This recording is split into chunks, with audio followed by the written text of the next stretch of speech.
Welcome to Tea Time, the only video game show that answers the questions nobody cared enough to ask.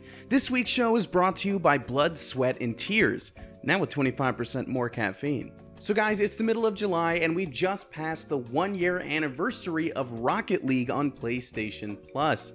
Now the game is pretty much the greatest hit that service has ever put out, but PlayStation Plus wasn't always the great service that it is now, and it might not stay that way. So well, the easy answer is that without it, you wouldn't be able to play your PlayStation 4 games online, but that would make for a really short video. So my answer is a little deeper than that.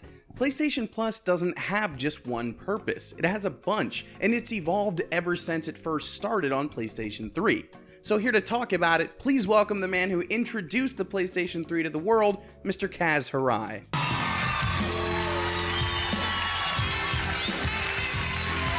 Thank you so much for being here, Kaz. Now, I do hope your flight wasn't too expensive. $599 US. Well, I guess that's not too bad for an international flight. Anyway, we're going to delve into the history of PlayStation Plus now, so I'm just going to put on my history teacher glasses, and we will get started. Now, keep in mind, these dates are my approximation, just FYI.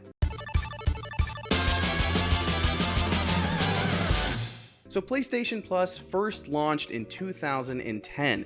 Remind me, Kaz, how much is a yearly membership? $50 US. Perfect, thank you. Now at the time, you didn't need PlayStation Plus to play your games online. It was more of a game club kind of thing where you pay your money and you get your games. But people were still pretty disappointed in what they were getting. A lot of the games were old school, like Sonic 1 and 2, Golden Axe, Altered Beast. You may recognize those as Genesis games. So if you did the math, you were still coming out ahead. The value of those games is a lot higher than the price of PlayStation Plus. Problem is, you can get a lot of those games through other means, BitTorrent, if you didn't already own them. Fortunately, that was only phase 1.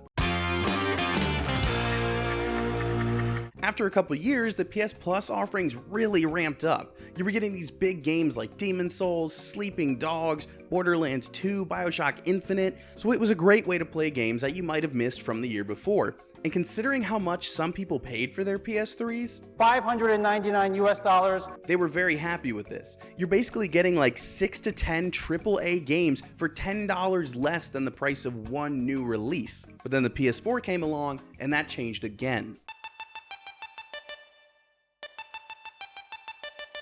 And now we come to my personal favorite part of PlayStation Plus history. Ironically, this is the part that a lot of people aren't happy with, but they do have two good reasons for that. Number one, it is required to play your games online now. That's the way it is, so I'm not going to delve into that right now. Two, most of the offerings now are indie games. AAA to be exact. I am not getting into that whole thing right now, Kaz.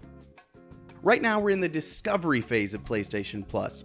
And what I mean by that is that we're playing a bunch of games that we might not otherwise look at. Because if we're being forced to play online, you can bet we're going to take all the free stuff we can get. So when it comes to games like Rocket League, Grow Home, Contrast, and most recently Fury, there's no reason not to play them. This is actually a pretty big gamble on Sony's part because they pay the developers to have the game on PS Plus for that month. So the developer has to weigh how much they're making from Sony versus how much they can actually make that month, and Sony has to decide how much a game is worth to get it on PlayStation Plus. Because if they pay a bunch of money and it's not a big hit, they're kind of at a loss. Of course, on our end, it's a free game, so why complain? $599 US. Yeah, that was a pretty valid complaint back in the day. Anyway, history teacher glasses coming off now. Now you may have noticed each of these phases lasted for 2 years, which means we might be due for another one in 2017.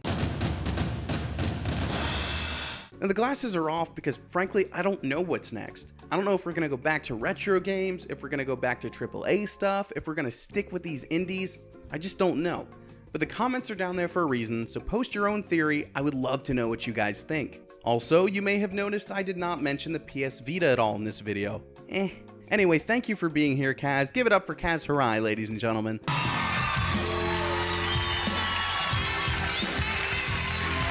So that's my answer. PlayStation Plus doesn't just have one purpose, it has a bunch, and they're always changing. Now, if you have some sort of video game question or topic you'd like me to cover, please leave it in the comments below. I always read those. In fact, I'm actually working on 2 new episodes based on comments you guys have left. So thank you very much for those. Thank you very much for watching. Please go to lasertimepodcast.com. We've got a ton of more videos and shows and podcasts and articles and all that good stuff. Thank you again. Now let's all go play some video games.